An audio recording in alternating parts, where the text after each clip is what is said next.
Hello, everyone, and welcome to this evening's virtual event with Brookline Booksmith, featuring Rachael Cerrotti for her book, We Share the Same Sky, in conversation with Elizabeth Rosner. My name is Bonnie, and I'm a bookseller at Brookline Booksmith in Brookline, Massachusetts. If you're familiar with our store, welcome back. If this is your first time hearing about us or being with us, welcome. We're very happy to have everyone here to join our community this evening, and we appreciate your support of Rachael and an independent bookstore through your purchases and attendance. And now for introductions. Tonight's moderator, Elizabeth Rosner, is an author, teacher, editor, and public speaker.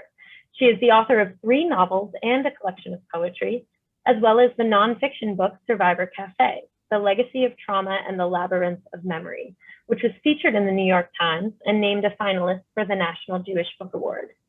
Her writing has appeared in the New York Times Magazine, Elle, and the San Francisco Chronicle, among others.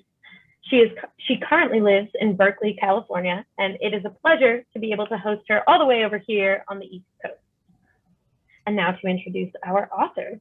Rachael Cerrotti is an educator, writer, podcast producer, and award-winning photographer. She is currently the inaugural storyteller in residence for the USC Shoah Foundation, where she produces and co-hosts the podcast, The Memory Generation.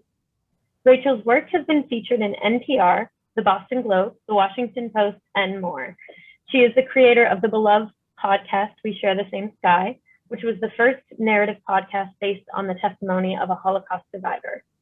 The podcast detailed Rachael's decade-long journey to uncover her grandmother's story during the war, and it was lauded by the Huffington Post, Vulture Magazine, and Apple Podcasts.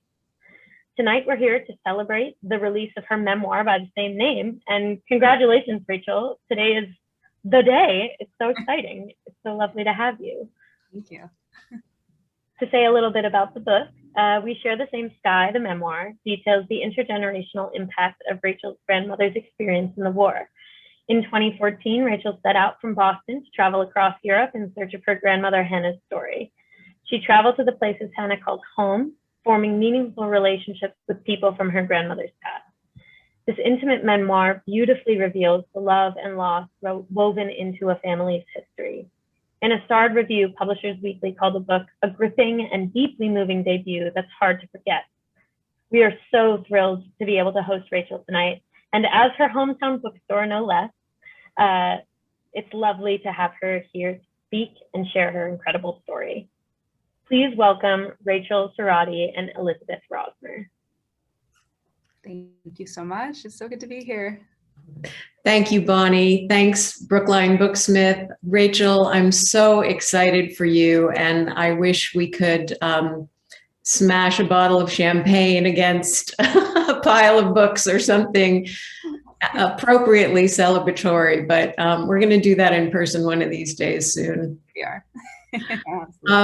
I feel so honored to get to talk to you about this book because it is such a profound creation. And I was already so moved and really just astonished at the power of your podcast that, in a way, I wasn't expecting the book to kind of knock me out the way it did because I felt like I had already been so blown away by the podcast. But I really want to start by acknowledging that you have managed now in these 2 forms to do what I call, reinventing in a way the Holocaust is being memorialized by a new generation. You're really, you're a 3G, we call your generation. And this idea that Holocaust remembrance, in a way, many of us are almost at a point of saturation, and yet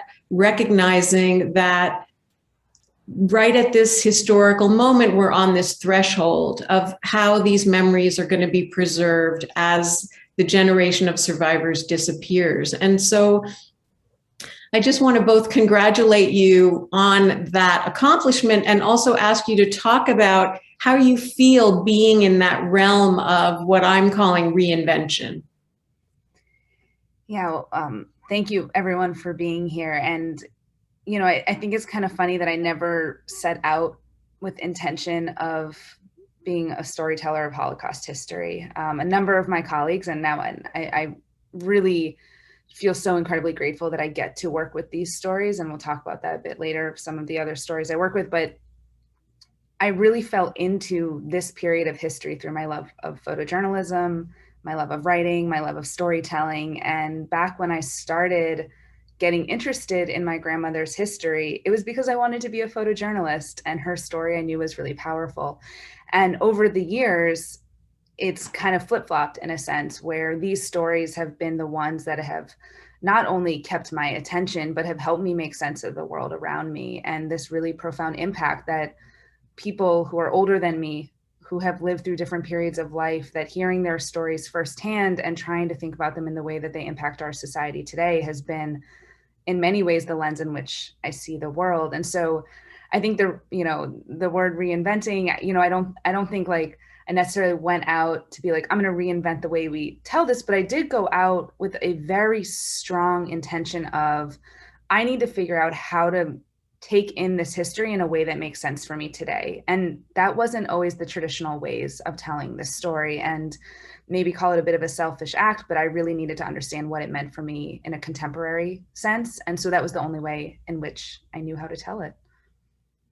Well, that's a great answer, because I think you're acknowledging that it had to feel deeply personal to you in order to dive as deeply as you do.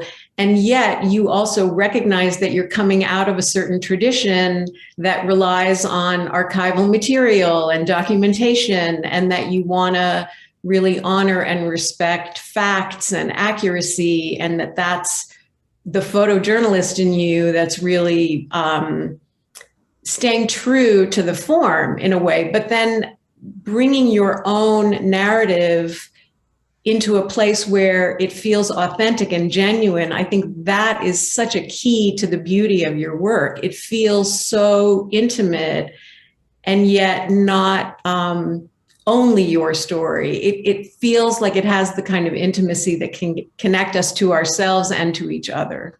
And I think I have to give a lot of credit to my grandmother on this one also, because, it's funny, I started digging into her story when I was 20 years old and a very, let's say, discontent college student. I didn't pick the right university for myself. I didn't, I kind of got over the college scene, I guess you could say, fairly quickly. And my grandmother's story is kind of what gave me a lot of purpose.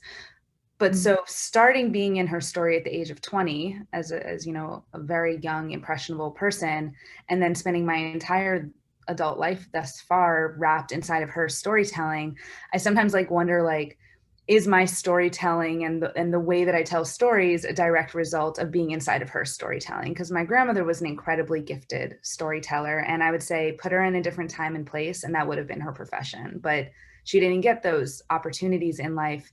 But when I sat down and said, will you tell me your story? She knew where I was at in life. She knew what was interesting to me. And she told me a story that she knew would relate to me. And that's a lesson that I've also always carried with me is, as a good storyteller, you have to know who your audience is. So I have the privilege of working with a lot of young people, and I get to talk about not just World War II history, but other pieces of history with, high school students and college students, and ask these questions with them, not of them, but with them, of what does this mean to us today? And those conversations are different than I would have with even my peers or those older than me. And I really credit my grandmother for teaching me that lesson of talk to your audience in the way in which you'll meet them where they're at. And so I think that comes into play of how I wrote the podcast, how I write the book, is who do I want to speak to? And in this book particularly, I really wanted a grandmother to be able to read it and a granddaughter to be able to read it, and for those conversations to happen in an intergenerational space.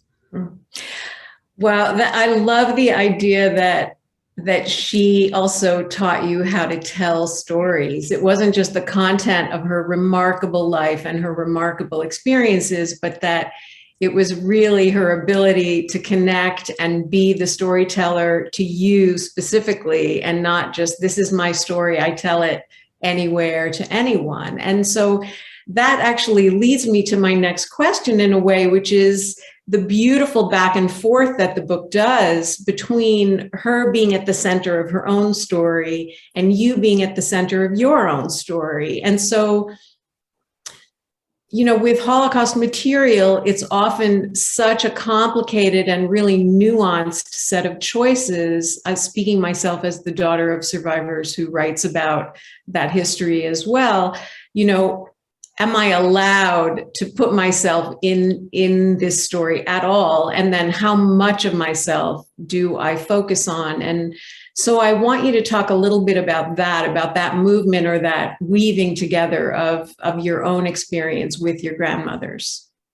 Yeah, I think in the beginning, there was no intention of putting myself inside of it. You know, at the start of this, you know, it's gone through so many renditions over the years, right? I mean, at this point, it's been like 12 years. And literally, when I say my entire adult life, it like literally has been like all of my 20s, which are very, you know, there's a lot of things that happen to your identity in the 20s, and a lot of, you explore a lot with who you are.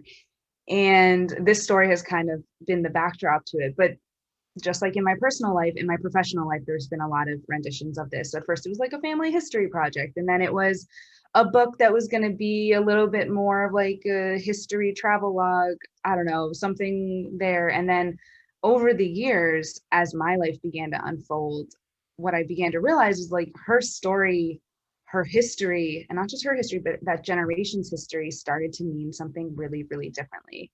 And you know, that has to do with the conversations that are happening on a political, you know, in our political spaces and our cultural spaces. The Holocaust is referenced way more now than I ever remember it being referenced in years in the past. Maybe that's because I'm paying attention to it, but I don't think that's the case. So, you know, you have all of that happening on kind of in our society, but then it's also in my personal life, you know, going through love, going through loss, my changing relationship with my own parents, you know, people younger than me and building relationships with, you know, generations younger than me. All of these things began to really impact the way in which I understood history. And that actually kept my attention in a very, I don't know, thought-provoking way where I wanted to explore that more and more. Like that became the interesting thing to me, was like, how does memory change? And really that's what this book ends up becoming about, is like, as I was traveling across Europe and the United States and talking to all these people, realizing that everybody's memories are a bit different and every retelling was a bit different. And what does that do to our identity? What does that do to our politics? And so the book really starts to move in that direction. But for that all to make sense, for all these different characters to come together, for all these different places to come together, for the past and the present to come together, like I had to be the narrator throughout. Like it had to be through my lens, because otherwise we didn't naturally move between past and present. Mm-hmm. Well, and you do that in a way that is exactly the way you're talking now, which is you're very natural, you're very curious, you're very willing to ask hard questions of yourself as well as others that you encounter. You're trying to piece together puzzles that in some ways aren't really fully solvable, you know, and maybe now would be a good time for us to segue into a little excerpt from the book that maybe I'll just set it up a little bit. So there's the story of your grandmother who really, in a sense, managed to escape the worst horrors of concentration camps and mass murders, but her extended family wasn't able to make that escape. And so at a certain point in the story, after you've fallen in love and after you have found this amazing partnership, you travel to the site of one of the most notorious of the camps where relatives of yours were murdered. And maybe you can read a little bit of that section. So first of all, so we can hear the beautiful voice on the page, but also because it introduces so many of the themes that run through the book. I will. And I'll say before I start reading this section, which is about visiting Sobibor, which was in occupied Poland at the time, and as Elizabeth said, one of the more notorious death camps. You know, I really had to push myself to go to these places of darkness in Europe, because my grandmother's story is really different. She wasn't in a camp. She was saved by the kindness of strangers. And that was one of the things that really drew me to her story, was that it wasn't the traditional Holocaust narrative that I was interested, or not interested, I'm sorry, that I was used to hearing when I was younger. And so as I got older and realized how unique that was, but to understand why her story was kind of this beacon of light, I guess you could say, in this very dark history, you had to understand how dark the history was. And so I'll just say that this was one of those places that I really had to force myself to get up and go to. Yeah. I knew I didn't have to make it on my own. I had Sergio. Without intending to, he returned to me a European identity that had been washed away by 2 generations of assimilation in the United States. Whenever I returned to Poland, he would meet me at the train station, the airport, or the bus depot, no matter the time of day or night. He would welcome me back to our little studio in Warsaw or to his parents' home in Poznan with homemade bread, a hot meal, and craft beer. Over dinner, he asked me questions and listened to my stories for as long as I wanted to share. Somehow he knew when to talk to me and when to leave me alone, or more so, he knew when I needed to be on my own. I like to think I could have done it all on my own, though, without his help.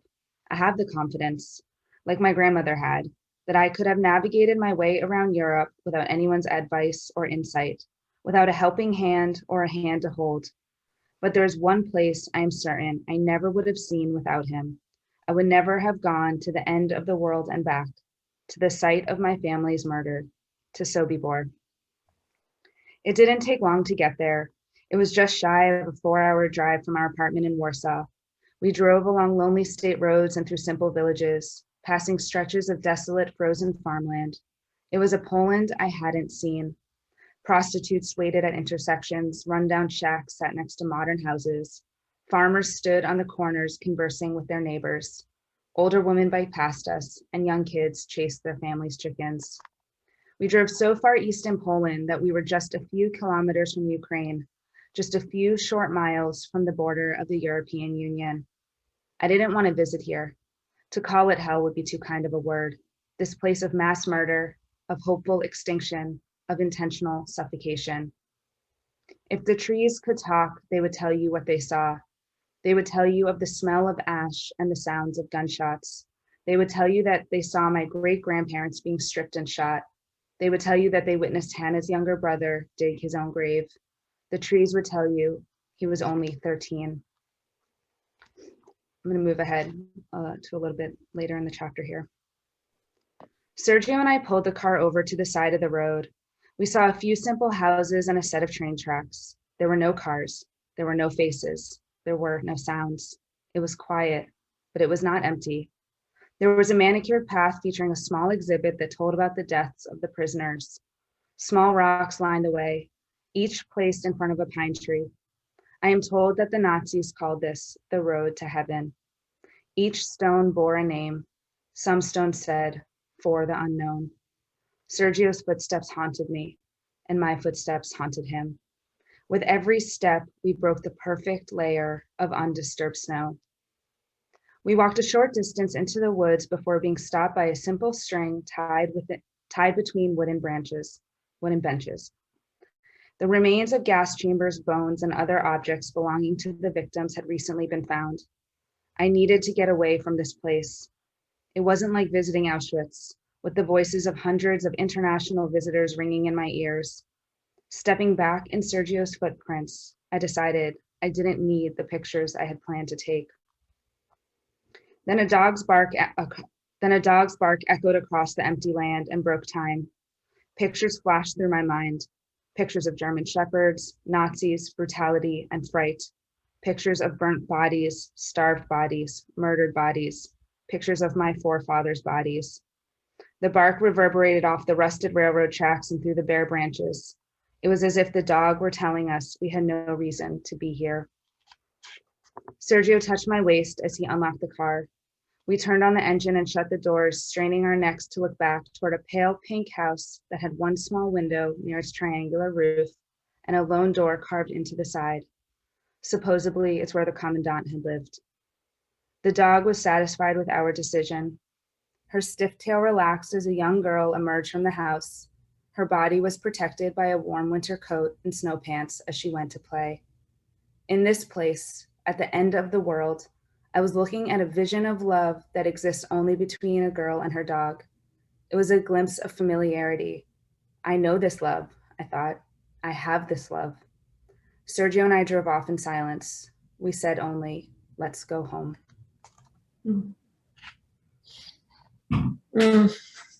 Thank you so much. It's so beautiful to hear that. Incredibly complicated scene. You know, I love that moment when you say that the dog's bark broke time.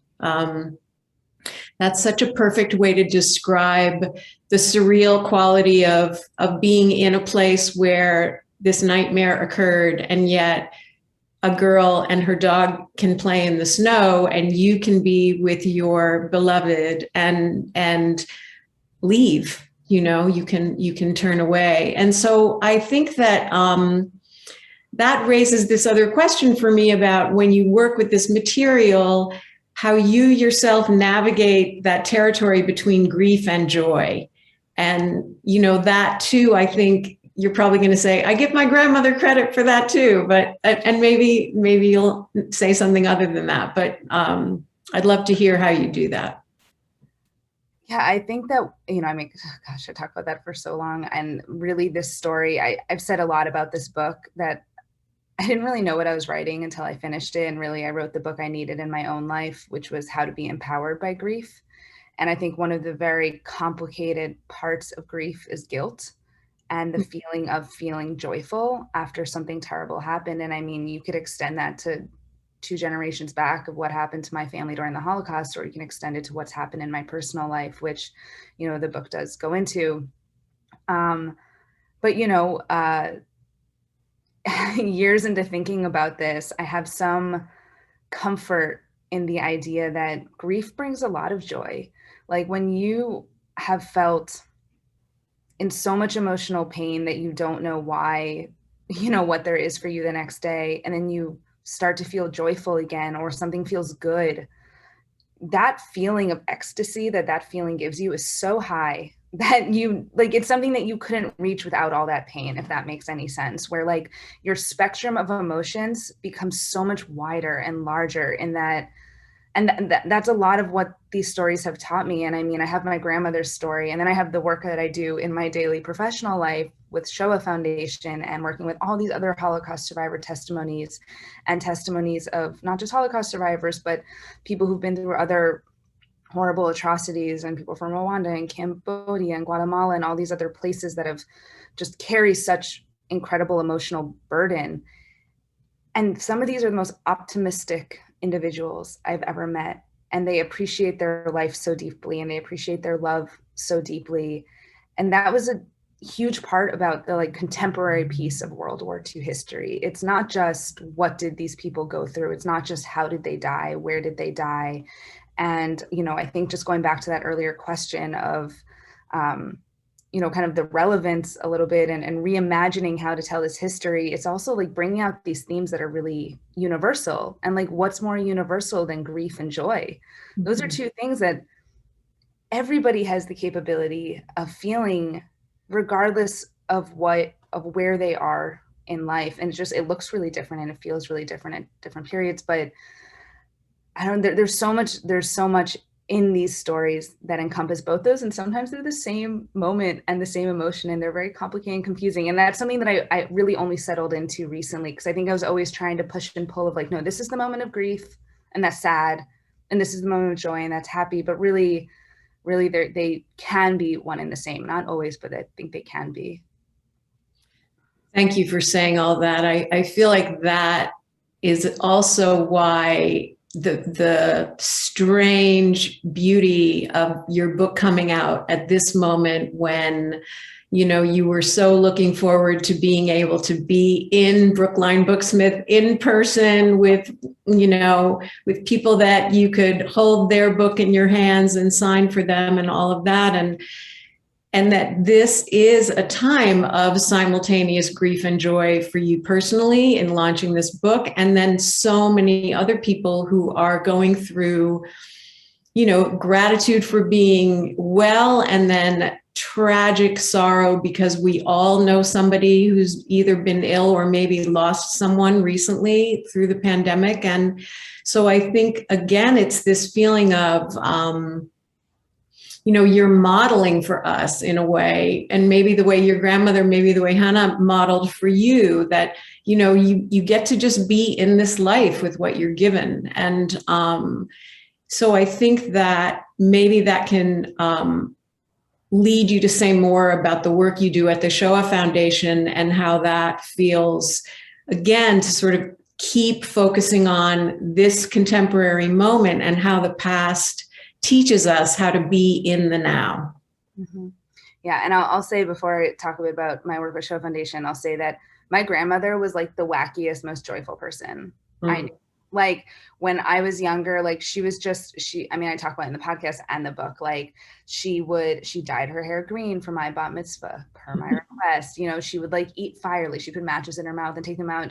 She was like so joyful. It was embarrassing, like really embarrassing as a kid. And it wasn't until I really started digging into this work that I began to reflect back and think about my memories of her and be like, oh wow, there was a lot of grief in her actions, and there was a lot of distracting herself from the grief, and sometimes we use joy to distract ourselves from the grief.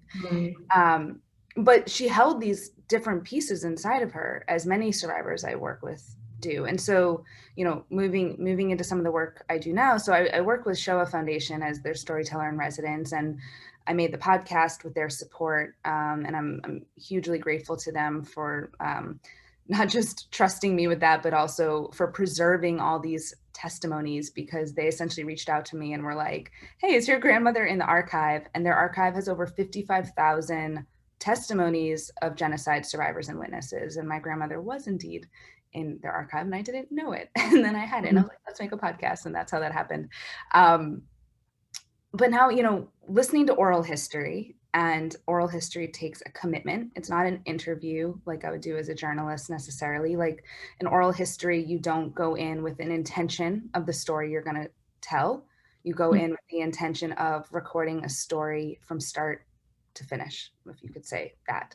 Whereas what was somebody's life before the war? What was their identity? What did they care about? And then you go through their experiences during the war, and then you lead into their life after the war. And when you give someone the space to talk about all of that, and then when you make a choice to be an active listener and really listen to all of that, you get all of these subtleties of grief and joy. It's not sound bites. Like these are full stories where you can see someone's personality from the time they were a child with their family when there was no war, to how they were as a grandparent with their grandchild when hopefully there is no war. And you see the war in between, and you get to kind of dive into them with their reflections of how did that change them, or how did it not change them. And I think in those spaces, you really get to see like, what are these deeper emotional themes that connects all of us, regardless of whatever history we come from. Yeah, I think, you alluded to this idea of the pre-war stories and the pre-war lives. And I remember when I was reading Daniel Mendelssohn's book, The Lost, which is just such an iconic and important book as well. He talks about realizing that he didn't just want to find out how his relatives died, which is really a great mystery for so many descendants of survivors who literally don't know where or when or how their family members were murdered. But he then realized he wanted to know how they lived. And so to expand the notion of testimony to include like the whole spectrum and not just the worst things that happened. And that doesn't mean to diminish the worst things. It goes back to what you were saying about the grief and the joy being intertwined. How they lived relates to the scale, the epic size of the loss, but it's not one or the other, right? It's both and, yeah. Yeah, and it's how, you pass down stories. So, in Jewish culture, we have this like very important value of generation to generation, ledor v'dor. And it took like many years into this work to actually like realize what I really loved about being Jewish. And so much of that is that Judaism is like a big storytelling culture. So, thanks to my grandmother's story, I kind of had that epiphany in my life. But I really hold that value strong, because when we talk about all this stuff, it's not just about how these people experienced it for themselves. It's not just about how, what we experienced lived inside of us. It's how do you tell the story to other people? When my grandmother told me her story, I mean, she could have told me a story in such a different tone, with different words, with different anecdotes, with different characters, that made me feel really, really different about my history. And I have enough both friends and colleagues who are, second generation, third generation of this history or of other genocidal pasts. And we talk about this, and there's a really wide spectrum of how people inherit this. And one thing that I always think about that just sums up my grandmother's personality and her will for life in such a way is, she had this saying that your feet still hurt even if the person next to you doesn't have feet. And it's such a moment of compassion to be able to give space for someone else's pain, even if your pain perhaps is more traumatic, I guess you could say. And I thought about that all the time when I was traveling, particularly when I was trekking around stupidly in Converse Chucks, which had no support for your back as a 20-year-old with a 50-pound backpack, which I'm feeling the brunt of now as a, in my 30s. And, my feet would hurt. And I would think about these things. And I think that, the ability of my grandmother to be able to give space for other people's pain, even though she lost her entire family and was on her own from the age of 14, was just such a huge value to be passed down. And she passed that down, not just through that saying, but really in the way that she told her story. She made a point of saying, I want to lift up the people who helped me. And she spent way more time telling me that story than she did of, the passage I read of her parents' murder. And, you could say that maybe it was just too hard for her to talk about the really dark stuff, right? And Elizabeth, your book, Survivor Cafe, which digs into all of this work about intergenerational trauma, and you've studied this far more than I have from this perspective of knowing how this gets passed from one generation to the next, and we all carry it so differently. So, I mean, I have friends who are third generation who can't touch their family's past because maybe their grandparents were survivors of Auschwitz, and that's a very different story to pass down. Mm-hmm.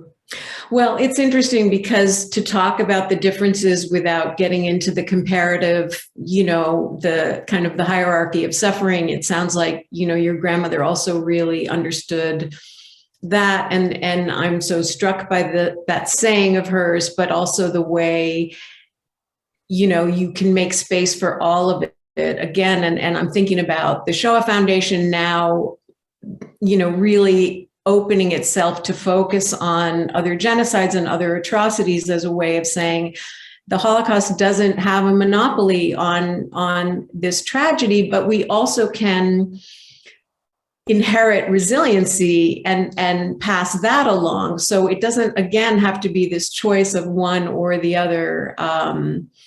Either we talk about the horrors or we talk about, the beauty of being alive. I think finding that balance. And as you say, it's different in each family. And just because your family has a way of doing it doesn't mean that you have to continue to do it that way.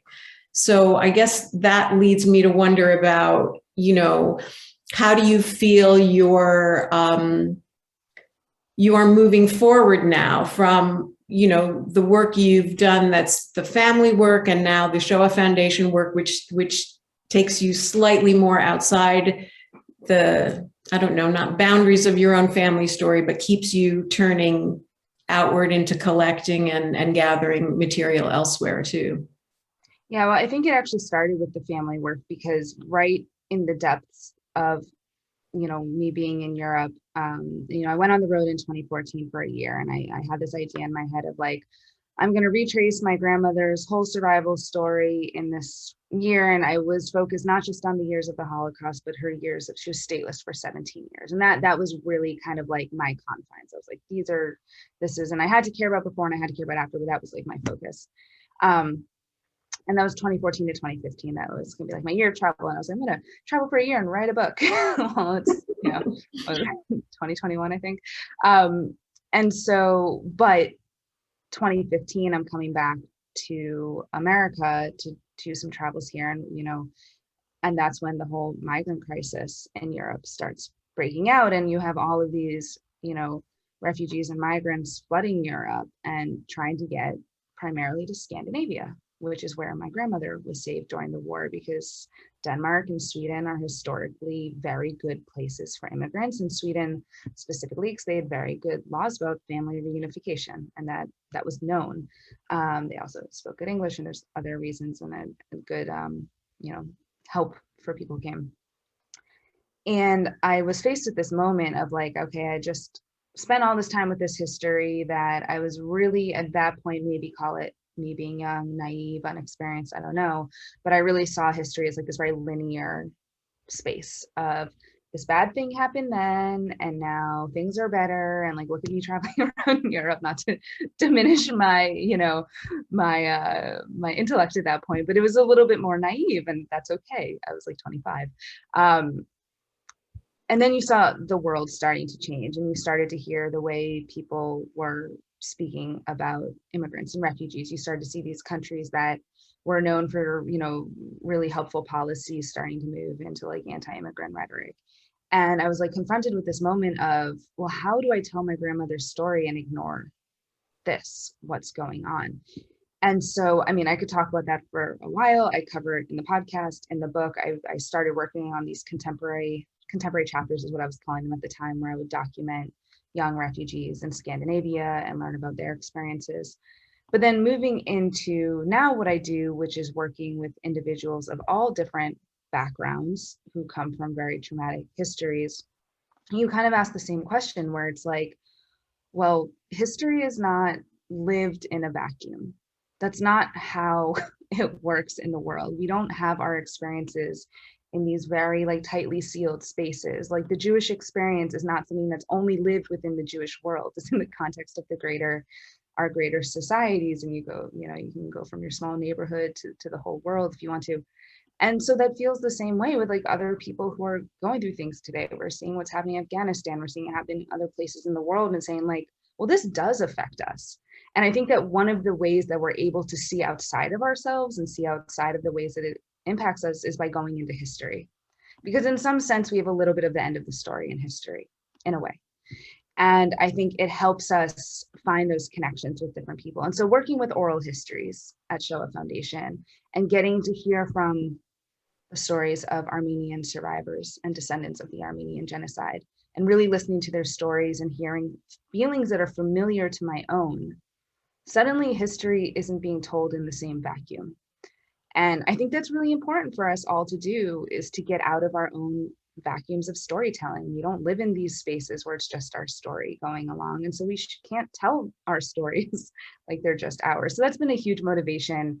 And, I'm still trying to figure it out. Like, it's a constant exploration and a constant moment of questioning and challenging one's own, preconceived notions of how we're connected to different individuals. But I think that's what keeps the work engaging. Well, it really already in a way is answering one of the questions that's in the chat right now, which comes from Denmark. And it's Kenneth from Denmark, who says, like you being the grandchild of one of the Danish survivors, I feel deeply that your podcast and your book are extremely important. Your podcast is so talented. Sorry, I know I said that before, but really it blew me away. But sometimes I ask myself why it's important to keep telling the Holocaust survivors' stories. What's your opinion on that? Why do we need to keep telling the Holocaust stories? And I do feel like, in a way, you just answered that, where you really talk about, again, sort of the moving back and forth, right? That there isn't this Holocaust chapter over here and then the others over there, that they speak to each other. So I don't know if you want to add to what you've already said about that. Well, I'll add to the context of the person who asked that question, who we have not met in person. We were just connected on social media recently, because a few weeks ago, Rabbi Bent Melchior passed away, who is a very, very important person, podcast, the book, as well as in my life. And, it's very strange to be coming out with a memoir when many of the people who are part of the storytelling are no longer alive. And that's something I've reflected a lot on as this book has come out, is that some of the people who are most important in forming my identity and in allowing this story to breathe and have space and to grow are no longer here. And so it's very bittersweet. You talk about that grief and joy. But Kenneth reached out to me on social media because he knew of Ben's death and knew and found my work connected through the powers that be of online. And I don't know that many grandchildren of the rescue of the Danish Jews, and that's a period of history that's very much highlighted in the story. Denmark is a really exceptional country to study in the context of World War II. They saved nearly 95% of their Jewish population through a spontaneous rescue mission that came from the ground up, not top down. And it's an incredible, incredible story about caring for your neighbor, and not just caring for your neighbor to get them to safety, but caring for your neighbor's property while they're exiled from their country, and then welcoming them back with an incredible, an incredible welcome, which, oftentimes we talk about the war and we sort of learn this history of 1939 to 1945, but I don't know, I often say that like the survivor story really starts in 1945 when the war is over, and then there's this question mark of like, where do you go? And I think that was one of the things that really interested me about my grandmother's story, was that 1945 came, and where was she going to go? Now there was like choice, and choice can be very paralyzing, and choice can be very scary. And there's a very big difference of surviving and living. And I think during the war, I was not there, so this, but during the war, there was survival that was happening. You had to do what you had to do every single day. And sometimes that meant fleeing, and sometimes that meant hiding, and sometimes that meant just staying quiet. And after the war, where can you immigrate? Where can you go? And my grandmother was able to get out of Czechoslovakia, which was where she was born, through a rescue mission of sorts for young people. And most of those young people survived the war. I think all of those young people survived the war because of what the Danish government and the Danish people did for refugees during that time. And then after the war, they all went to different countries. So they're grandchildren of that rescue. And there's two rescue missions now, the one out of Czechoslovakia and then the one out of Denmark. And they're grandchildren of that rescue all around the world. In Israel, in Canada, in Sweden, in Czech Republic, in America. And we all have different identities. We have different relationships with the history. We have different relationships with our Jewish identity. We have different relationships with our parents and grandparents. And I think that's fascinating. And I think that's really important because, once again, like these stories don't stop. And I think that particularly as my generation is getting into the age where, I don't have kids, but many of my friends do have kids, and there starts to be the question of now, how do you tell the story to the next generation? And it's going to go through our lens. So even if we don't think we have a right to be at the center of our own stories, if we tell the story, we're at the center, period. It's our perspective. And there's something freeing about being honest about that.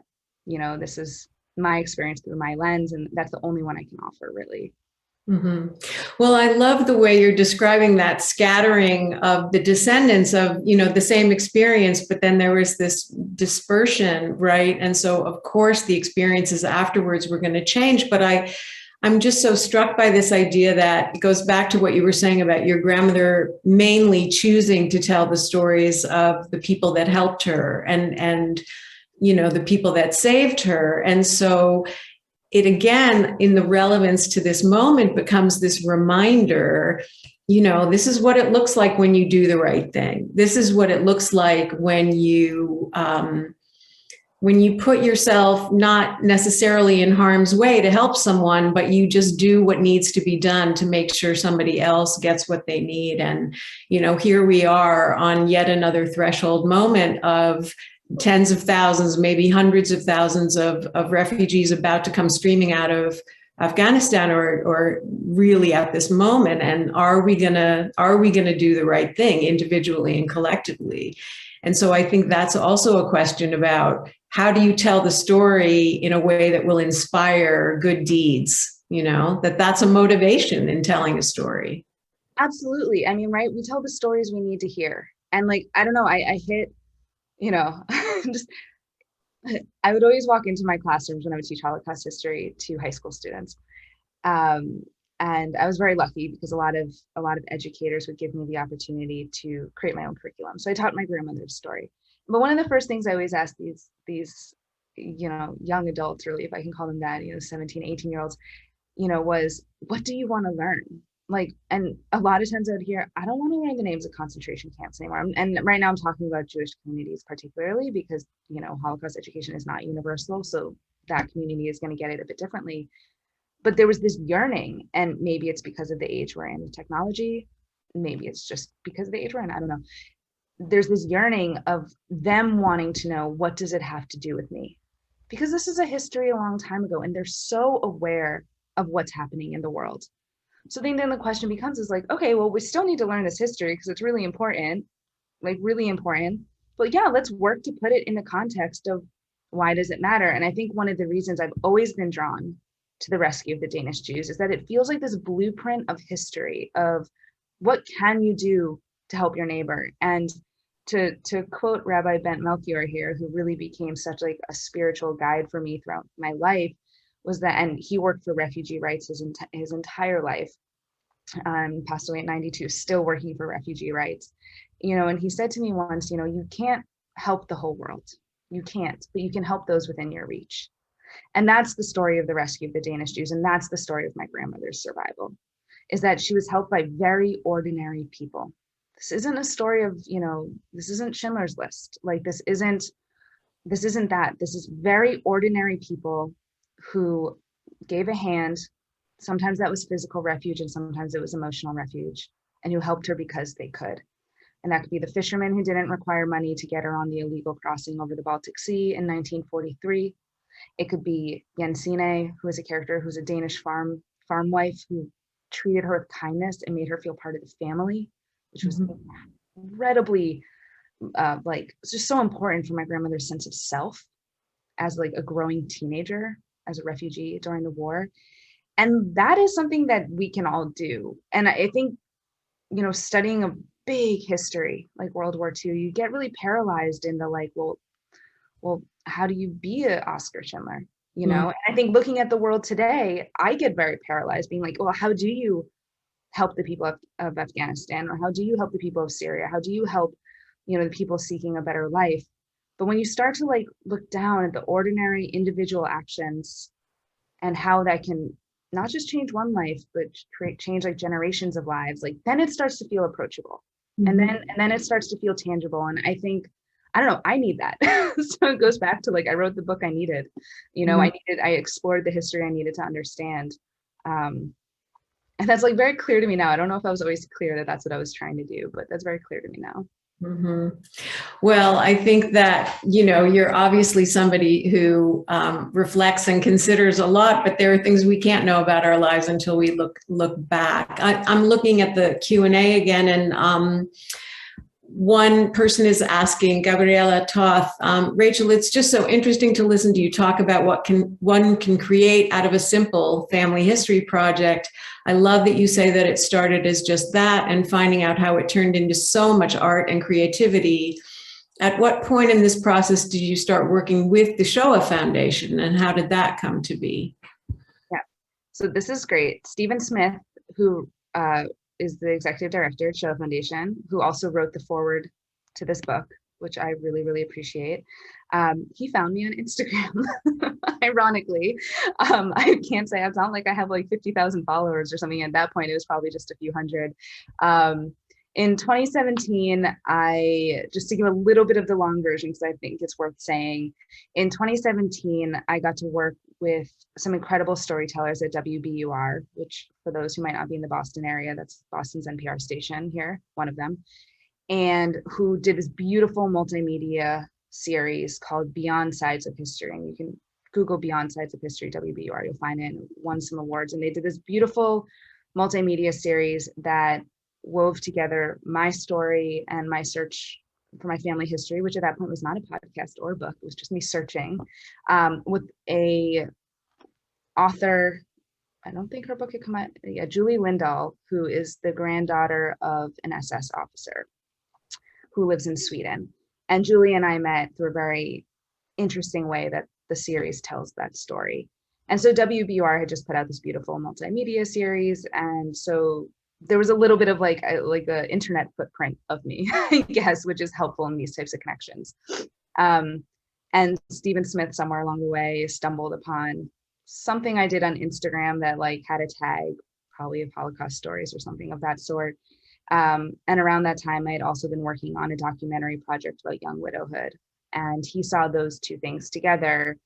And as we kind of like, you know, our gallows humor kind of joked together, you know, oh, this girl talks about death a lot and in a very eloquent way. And he was like, I got to meet her. So we ended up chatting, and then fast forward some months after I found out that my grandmother was in the archive, which called me a bad journalist, but I never thought to ask Shoah Foundation, probably because I didn't really understand what testimony and what the archive was at that point. I ended up pitching them this idea of creating this podcast and found funding. And then I spent 9 months socially distancing from everybody in my life prior to a pandemic and made a podcast. That was in 2019. It came out actually with the producer of that original WBUR series. She went freelance and I took her onto my project. So her name was Erica Lance. So that's kind of the long story, but I mentioned that because I think the Beyond Sides of History series was really worthwhile and worthwhile listening to. And Julie's story is incredible. A different look back into the past of this history. And yeah, and Shoah Foundation has completely expanded the way that I understand my own grandmother's story. And, you know, at this point, I've had the privilege of listening to hundreds of testimonies, and with each single one, whether that's related to the Holocaust history or a different history, or it's a liberator, or even testimonies of former, former people from the Hitler Youth, they've all helped build context around my grandmother's experience. I think our stories, they aid each other, they help each other. Yeah, I'm really glad that you mentioned Julie, because of course she's taking on the perpetrator side of this story of the Holocaust and diving deeply into the secrets that a family can keep about their own history. And so there's a question in here about, from Claudine Bing, most Holocaust survivor families, including mine, are very silent and unable to talk about their experiences. What do you think was different in how your grandmother could talk about this to you? Yeah, I think it's a huge difference of how people inherit history. And I mean, that's, I would say, like, if you were to ask me to describe the work I do, it's like, I think about the inheritance of history on like a very broad scope. And it's really different. And that's why I emphasize when I talk about my grandmother's story, this is not a story of a secret. This is not a secret story. This is the archive that I found after my grandmother passed away, these beautiful collection of diaries and photographs and all these creative writings that she left behind. Like, it wasn't some secret to find. It was her intentionally writing her story down. And she says this in her Shoah Foundation testimony. You know, they ask her, like, why are you recording your story? And she says, well, when I die, no one's going to know who the people are in these photographs. No one's going to know these stories. No one's going to know the lives that they lived. And so I'm going to record it. And if they care, it's here for them. And if they don't care, I'll never know. And I don't know, I think about that all the time, but I know from friends of mine and colleagues of mine and other people who work in this field that, like, that is not necessarily the common experience. And it makes it feel really different when you have to go searching, when you have to uncover, and I can't speak to that experience. It's not mine. But it feels different because I think that, you know, I say that this book really is like a lesson in how to be empowered by grief. And I think that oftentimes that starts with telling our story. Like, when you can stand there with, you know, shoulders back and, you know, not slouch like I always do, you know, and say, like, this is what I went through and I'm not ashamed of it. I'm not embarrassed by it. And, you know, I made choices during it. And sometimes those choices were the right ones. And sometimes maybe I wish they were differently. And, you know, I think when we pass down stories to other people, like, that gets inherited. I know from talking to other people that shame is absolutely an inherited trait. Embarrassment is absolutely inherited. And so is empowerment, and so is resilience. And I think it should be, you know, a bit more of an open conversation of, like, not just what stories are we inheriting, but like, what emotions are they packaged, and really impacts us. I love that you talk about that range of emotional possibility, because I do feel like it circles us back to this place where we began, which is about beginning with what's true for you personally, beginning with the story that you know the best, or the questions that mean the most to you. And then trusting that, even when you're trying to figure out what does my audience want to know, or what does my audience need to hear, you're really also thinking about what is the story I need to tell, and what is the story I need to understand by digging in, and that you can't necessarily know who it's going to matter to, who it's going to land with, that's going to change the way they tell a story or the way they ask. I know a lot of times people who hear me talk about my work say, it's too late. I didn't ask these questions while my parents or grandparents were still alive. And so maybe somebody who's listening to you right now, or listening to your podcast, or reading your book, is going to be reminded that there still is a story they can tell. There still is something they can ask or investigate. And, who are the people in this photograph, and what happened to them, or how come I never met them, or where is this place that we've never gone? And to really be willing to just take that personal journey and trust that it matters in the bigger scheme of things, even if you can't know exactly how. Absolutely. Well, and I think also you can't do like a decade-long project without, some patience of figuring out what you're trying to tell. And you especially can't, as like a creative, where you like don't get paid for your work most of the time. You can't sustain this unless like your interest is like ever changing in the evolving relevance of all of this. But I think with family history, there's no like immediacy to coming to an answer. Or like, I don't think there's any like aha moment of like, aha, now I figured out my family history. Like, it gets to be this like really beautiful journey that you take individually. It's a very lonesome journey that you take into your past and your family's past. But then it is something that you get to share with all these other people when you start to talk about it, either thematically or people that you're actually, related to. And yeah, I just think it's like, I always say, like, I'm not a mother. I'm obviously not a grandmother.